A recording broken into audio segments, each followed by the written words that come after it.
He's a cute cat. It's his paws for me. He's always making biscuits. What's up? Alright y'all, it's a haul. We are going to share what we got at the Anarchist Bookfair. I didn't even try to rhyme. That just came out naturally. That was cool. Alright, so we have some zines. I don't know what to start with first. This one's... Alright.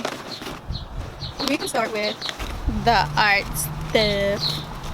If I can find them. Alright, so here we have some patches. Let me see. Da-da-da-dun! Patches! This one, oh, it's upside down. Yeah, this one's cool. It's the Powerpuff Girls, and they're chopping off some cop's head and beating him up. I used to watch the Powerpuff Girls all the time when I was a kid, so this one I was like, yeah. And this one, bum-ba-da-dum, it's a strawberry shortcake holding a Molotov, and it says burn it down. You know, it resonated with me personally. And especially because when I was a kid, I would watch Strawberry Shortcake. I remember I would go to my cousin's house, and that was one of the shows we would put on, is Strawberry Shortcake, and we would watch that. And I had like also little toys that were Strawberry Shortcake. I used to have like some chapsticks or like lip glosses or something, and it would smell like all the different characters, because there's like a bunch of different characters like strawberries and apples and blueberry, and it's cute. I love these characters. Like, first off, whoever created those characters, you're winning. Second off, the person who made this patch, I need to find actually their tag and link them. I don't even think I have their tag, which makes me sad, but I bet I could find it on the flyer for the Anarchist Book Fair. And I'll link them because these are beautiful. These were only like $5 each. Okay. This one's cool. It's those postal service shipping labels, and people draw on them all the time and make their own stickers, and it's just so creative, and I love that. And this was a cool anarchist little logo. It looks like this one's like printed on somehow. I don't know how they printed it so nice. They must have ran it through a printer, or just like had a, what are those called? I forgot. It's gonna come to me. It's a lino cut. They had like a lino cut or something. Shout out to Sonoran Combatives. Oh, I got some herbs. This is chrysanthemum flower. I host tea events, and I also just brew for community, and I've been definitely trying to have my tea events influenced with the seasons and TCM, and just like what is best for our body in the time that we are now. And they say chrysanthemum flower is really good in the summer to help flush things out of your system, and I believe it's a cooling herb too. And the person that had these, their name was Aunt Grief, and they were an herbalist. They had different tinctures and salves and something else, a spray I think, but they also had just some herbs around and different things, and they so graciously gave this to me for free, and I was like, you're a blessing, because I was looking for this herb to have it for my tea and tarot event that's coming up this Thursday. So a blessing. Oh my gosh, thank you Aunt Grief, wherever you are. They're coming from San Diego. They're really cool. I got their email so we could stay in contact. So us herbalists, we got to stay together, you know. And here are my stickers. I just put it in this random folder that I got from one of the artists. I just saw the little weed symbol on there. It didn't have weed in it. This artist had put pins in them, and I'll show you that pin. And I kind of just started using it as a little holder for all my stickers, because I didn't want to lose all my stickers. Is the pin I got? I'm gonna take it out of the wrapper. We're doing an unveiling. Oh yeah! We locked in with the IE. Yeah. My brother and I got the same pen. We're matching. And yeah, we both resonate with that idea of we're locked in with the IE. It's our hometown, born and raised. And we're here for community. So very cool. Chromosome 3. That's actually a really dope name. Chromosome 3. I got this really cute turtle. Literally someone just drew on it and I'm like, that's just so smart. Oh, we got a sticker. Locked in. Chromosome 3. He just ended up dropping us a bunch of stickers, which was really cool. I think he gave these to us too. Is this two? Oh no, there's one. Bum, ba-da-dum. Oh wait, no, this one was a book. pmpress. I bought a book from them. I just bought one. No, I bought two. I'll show y'all. And then this one, I'm really trying to read it. Somebody tell me what it says. Tell me what it says. I don't know what it says, actually. Let me know. And then I got this really cool dog sticker, very punk. I feel like I got more stickers. I don't know. Oh, you know why? Because I used them already. I already used them. It's today is Tuesday, and the Anarchist Bookfair was like last Saturday. So like, yeah, 2 Saturdays ago. So I did use some of the stickers. I'll have to find them around. Here are my books. Boop. I got 4 different books, and they're actually really good. I'm excited. All my books, I kind of went into the fair with the idea of like what can help community. That was my headspace when going in. Like what is going to help build community, like what's going to help foster community, and what's going to help bring practices and healthy rituals for community to not only overcome their internal oppression that has been rooted in capitalism and all that comes with the system, but also like what can help us bond together better and bring healthier relationships in community. So that was like my perspective as someone who, you know, is an herbalist and a gardener and wanting to like help people and heal people. Been leaning more and more into that. And so yeah, that was my perspective when going into the Anarchist Book Fair. Like when I looked at the books, when I looked at the zines, what books are gonna like help us build those practices, and how can I gain that knowledge to help communicate those practices and communicate healthy relationships, like means of healthy relationships and all of that. So these are the books that I got that did speak to me on that level. The first one, I'm reading it. This is my first one that I'm reading too. And this one is called Taking Care of Ourselves in a World on Fire. It's actually Lifehouse, Taking Care of Ourselves in a World on Fire. I kind of just go straight to the middle. And it's by Adam Greenfield. So really interesting. It says, a lifehouse is an institution at the heart of each neighborhood that responds to the terrifying reality of climate collapse in our own communities. In this book, Adam Greenfield, author of Radical Technologies, recovers lessons from the Black Panther survival programs, the astonishingly effective Occupy Sandy disaster relief effort, and the solidarity networks of crisis-era Greece, as well as the municipalists, Spain, and autonomous Rojava, to show how practices of mutual care and local power can help shelter us from a future that often feels like it has no place for us or the values we cherish. Like, yes, I want to read it, please.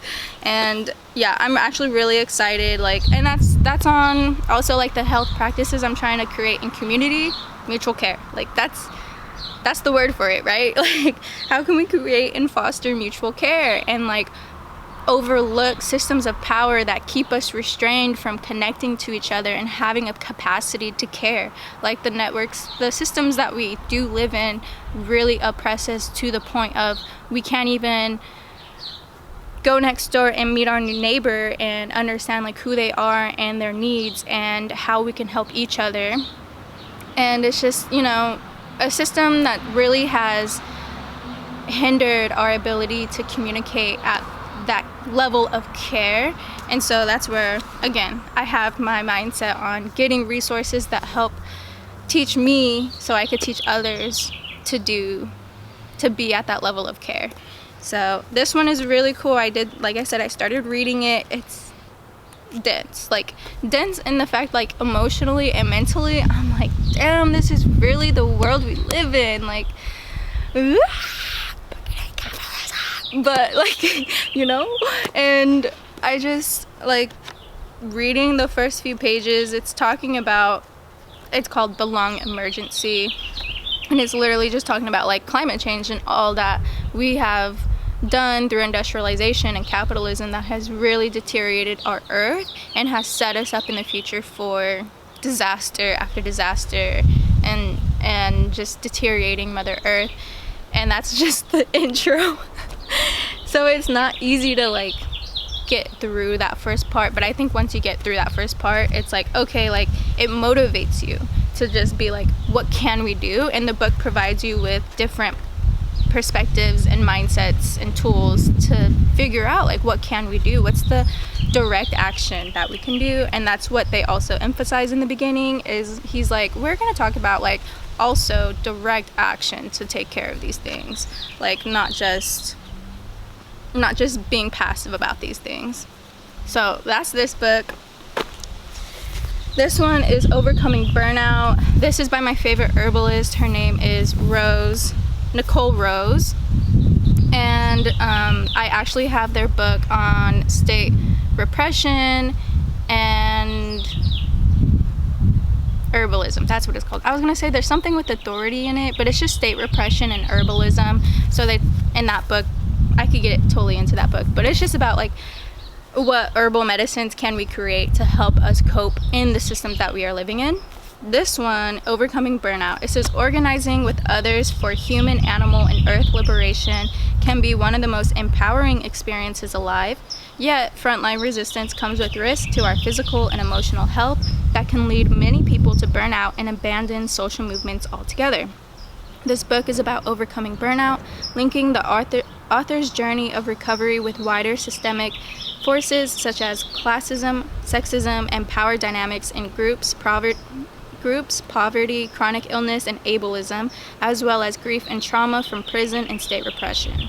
So it's very much like all that they've been through with advocating and then being in prison and dealing with state repression and coming out of that. It is a call for models of mutual aid and collective care, simultaneously deeply personal and acutely political. For anyone involved in grassroots organizing, it is a must read. I read the first chapter, very short chapters, I kid you not. This is one chapter, just 2 pages. That's another chapter. That's another chapter, like very short chapters, which is really neat because it just helps you kind of like get through, and it also shows she just gets straight to the point. I like the way that she writes too, because it's like bullet points. If you can see that, I'm holding the book weird. Bold quotes, I love that. Let me just see the main point you're trying to get. And she'll also do just like different categories too with the bullet points, like she'll bold things and different categories. I like the way that she writes. She writes like this in the state repression and herbalism book as well, and it makes it really easy like to look for certain things that you need, the certain resource. So yeah, I mean, this first chapter, wait, was it the first chapter? Maybe it was the second. Oh, it was the second chapter. When did I get so mean? And she literally lists out all these reasons, all these kind of like responses to people who have bailed out on her or like aren't doing anything towards certain movements. It's pretty rough. It's like reading them, I'm like, ooh, like I felt that one. Ooh, that's me. Or like, ooh, you're right. Like, why am I not doing more?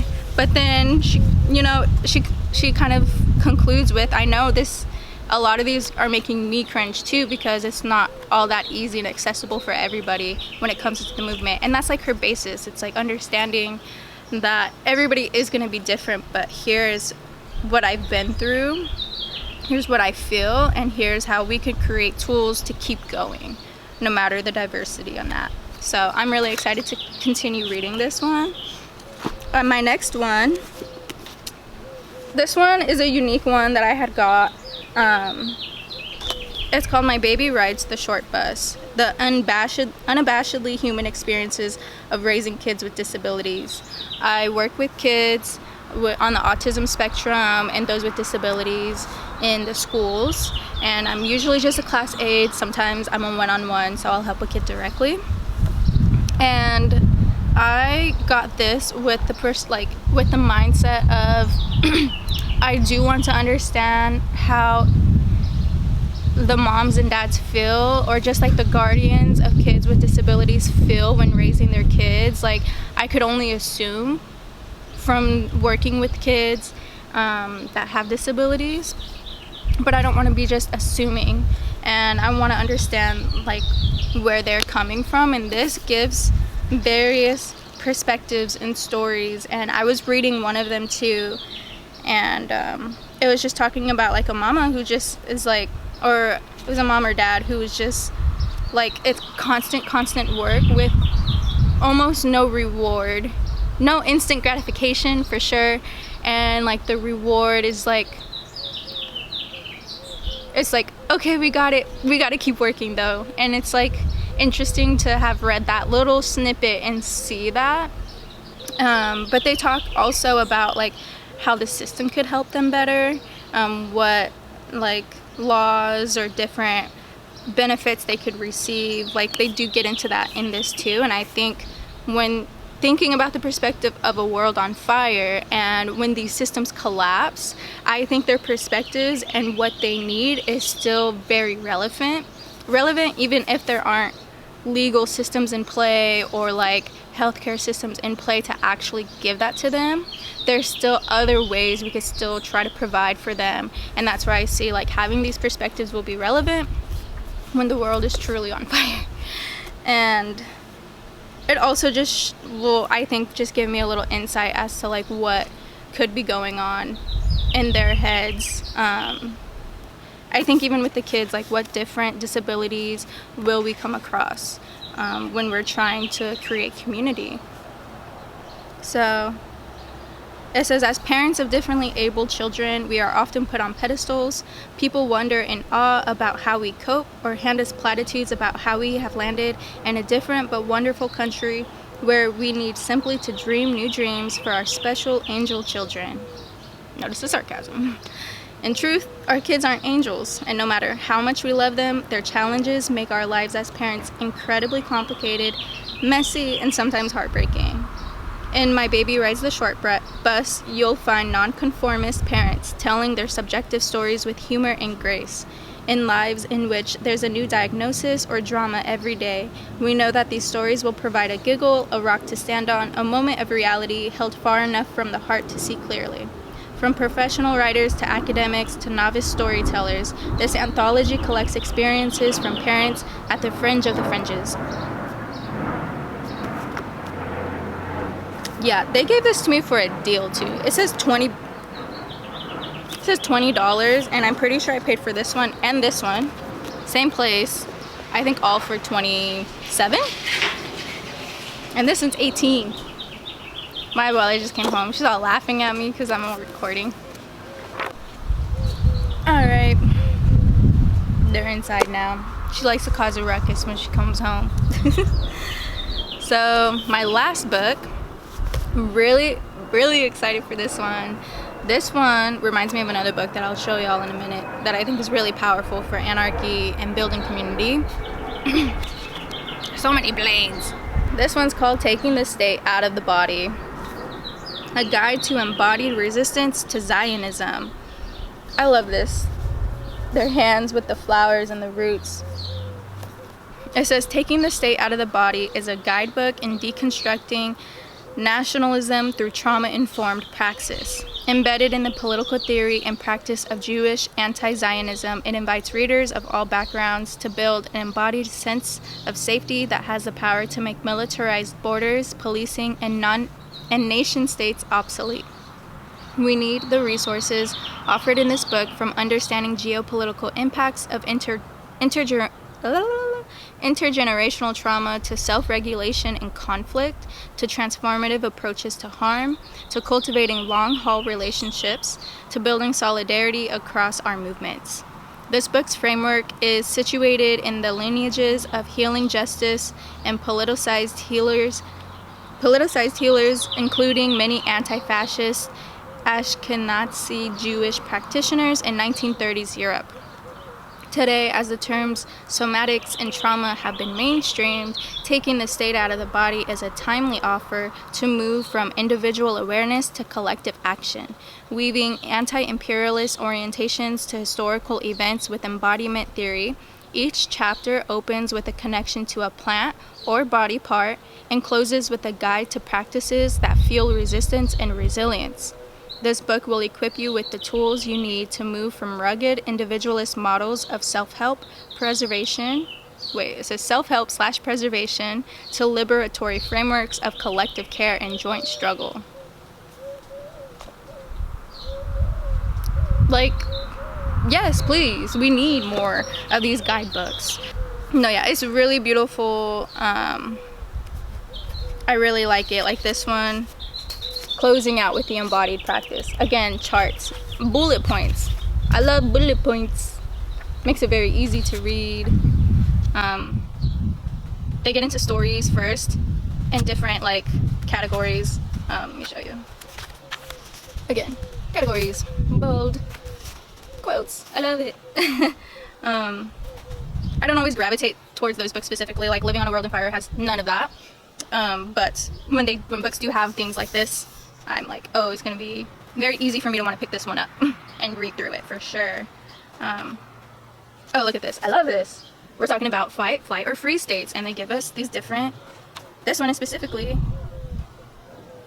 Wow, I like this. It talks just about like what it is. Gives you that little outline. Yeah, these are cool. So, it says one of these embodied practices is save seeds. Seed saving is both a practical and spiritual practice that spans both time and place. It is a form of cultural preservation and sustainability as we return the production of food and beauty into our own hands. Calendula, the flower used to show solidarity and indicate safe spaces for Jews in the Netherlands during the Nazi genocide, happens to be a great plant for beginning to learn to save seeds. After they flower, they will dry into a cluster of brown seed pods. You can harvest the seed pods from flower heads in the late summer or early fall by simply plucking them off of the stem and drying them on a rack. Once they are dry, you can store them in a dark jar and plant again for years to come. I love seed saving. I'm in my seed saving era. If anybody else is in their seed saving era, let me know, because we gotta band together and start building our seed library. That's for sure. So that book, I actually wanted to share this other book that I have. I've been having it. I got it from a friend. Low-key kind of just took it from them. No, they kind of gave it to me too so I could read it. They're like, technically it's still mine, so I respect it. They just gotta let me know when they want it back. But don't take it back, I want it. No, but honestly, this is such a good book. I recommend everybody trying to see what this book is about. It's called Truth or Dare by Starhawk. Encounters with power, authority, and mystery. Oh my gosh. When I tell you this book is filled with magic, they have rituals in here to help people. Look at this. Questions about mutual aid. They have beautiful rituals in here on how to build leadership, how to build relationships, how to overcome trauma, like rituals, and different practices with community. They have like myth-making rituals. They have these beautiful tales from elders, like include older people in your actions and rituals and have them tell you different stories of their life and how it relates to the ritual. They have the children's stories. They have an anger ritual, valuing emotion, like so many different means, different tools, like just tools upon tools to build with community. They like web in their own experiences, because this person, the author, is an indigenous. They're indigenous. They've been like a therapist. They've been a community worker, community member, and they're just very involved in these practices that go beyond the systems that we do live in. It's just really beautiful. So, and it's kind of similar to taking the state out of our body in the sense that they provide you with different rituals and practices that you can include in your community or your individual life. They provide you with tons of questions to just think upon and, you know, process things with yourself or with community. They include poetry, like art in here. It's like webbed together very beautifully with their stories and art and practices that we can embed into our lives. So yeah, this book is really awesome. I'm still like in the process of reading it. There's no one way to read this book. They say you could read it straight through, or you can just pick it up and start reading on a random page. And I've honestly been really enjoying picking it up and reading on a random page. There's so much knowledge in here, and it opens up your brain to the way that we are living with power in these systems. Now to get into the zines.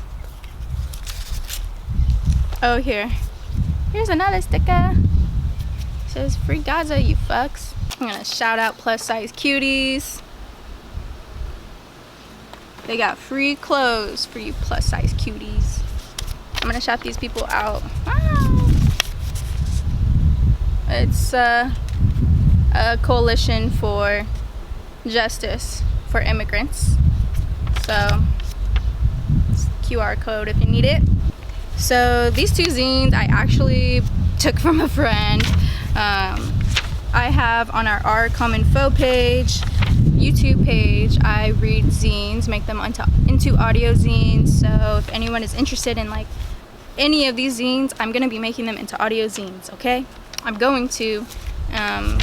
This one, really good zine on Zapatismos and like the world that they live in. I've read it a while ago, like back in college, and it opened my mind into like what communities we can build. So I'll be reading this for everyone to hear about. This one is building DIY events. I really like this one because it talks about like just every little detail you could think about, but it has that anarchist perspective, community perspective, but also it also just has everything you would need to create an event, so you don't miss certain details. Like if you're a first-time event creator, this is something to like look into. And as a resource, I will be making this into an audio zine. It even talks about like the police. Hopefully it talks about how to not have them and have your own means of protection, or it talks about interacting with the police if they come to your event. That's very dope. So yeah, I'm excited to read that one. This one, A Projectual Life. I actually don't know what this one's about. It's about revolting. Post-left anarchy. I actually don't know what this one's about. Some of them I just picked up, but really. Talking about what's the anarchist and the left. Two different visions or not, kind of talking about that. I think it's just more in depth of like, what is anarchy? And it talks more about, what is it? Oh yeah, this is from some panel that I took with Hector. He talked about indigenous anarchy, indigenous anarchism. So these are different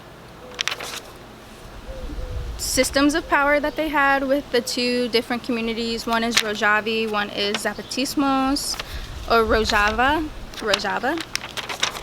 And then these are the Zapatismos laws that women created for women. Really beautiful, you know, fight the patriarchy, bro. Oh yeah, and I got two of those because my brother put his in there. This one is really cool. It's literally, it says community-based safety projects and podcasts.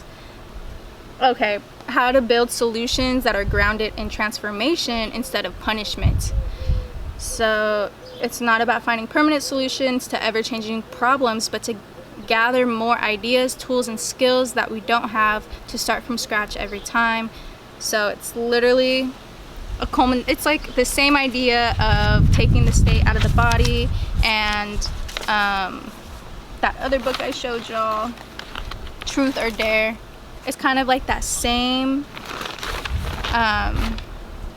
guidebook, same guideline of how can we create community that is more caring, more mutual, more understanding, all of that. Got this zine, We are being doxxed. What to do to help keep each other safe. This is about your phones. Your phones are ruining your lives. Get off your phone. That's me to me though. I got the really unique, one-of-a-kind anarchist zine, anarchist bookfair zine. I actually could probably find the vendor here with the patches. Yeah, no, this was so cool. And the map in the back. Of course, you gotta have it. You gotta have the keepsake. How to support someone who's struggling with substance abuse disorder. Yeah, this table was really dope. They had a bunch of resources for people. Wild Thing Wisdom. Ooh, Afrofuturist Abolitionist of the Americas. That's who it's by. I was looking at this and I literally just like touched it, and the person at the table was like, that one's a really good one, like I like that one, and I was like, it's really calling to me, so I got it. I'm actually really excited to read this one. Looks like there's poetry in here, looks like there's conversation, some dialect. Wild Thing Wisdom, like she spoke to me. Wild Thing. So my hair's all tickling me. This one, gardening, of course. I hope y'all could see this, right? Gardening on our own authority. Start growing food for yourself and your community without any permission, experience, or very much money. We need that. We really do. Grin and bear it all against liberal conceptions of sex work. Yeah, I just try to get myself more and more educated on sex workers and the oppression they have and the ways in which they need to survive. You know, like it's really important to understand all these different communities and their means of living in this society. We can't just keep people out because of what they're doing doesn't align with our morals or like our system of living. Like, so yeah, much love to sex workers. I see y'all. And that's all I have for my anarchist book fair haul. You know, just a little something. I would love to see what anybody else got. I know I saw quite a few friends out there, and it was really cool to see everybody come together in community and to meet new friends and to just like see all this information that we could be learning together. And I think that's just like why I would love to share, why I am sharing what I did get, so that in the future I could share any of that knowledge or any of my resources. Like now y'all know what I have. If any of it is calling to anybody, let me know. I'm willing to share it. Like I said, I'll be making audio zines of the zines that I have. And if anybody else wants me to make an audio zine of their zines, let me know. I'm so down. It's all about making it accessible. And yeah, I would love to see what anybody else got, because I would just love to see the knowledge that you're going to gain, and hopefully I can learn something from you too. So yeah, I hope y'all enjoyed this little haul, and I can't wait for the next book fair. It is going to be annual, and it's going to be in San Bernardino again. I know they have them all over the place, like LA, like big cities. So it's really cool to see San Bernardino on the map like that. And I am planning to go to the Anarchist Bookfair in San Francisco whenever that is. So yeah, I'm gonna meet some homies there that actually came down for the San Bernardino one. So that's gonna be really fun, and I'm excited to see what type of knowledge and art that there's gonna be at that one. There was so much more art too at this book fair. I didn't actually get a whole ton of art. I had some homies get some art, so I'll have to see what they got. But yeah, I had gotten a lot more like informational stuff and books. I try to budget myself, because knowing me, I'll go to those and just spend so much. So yeah, thanks for watching, and I'll talk with y'all soon.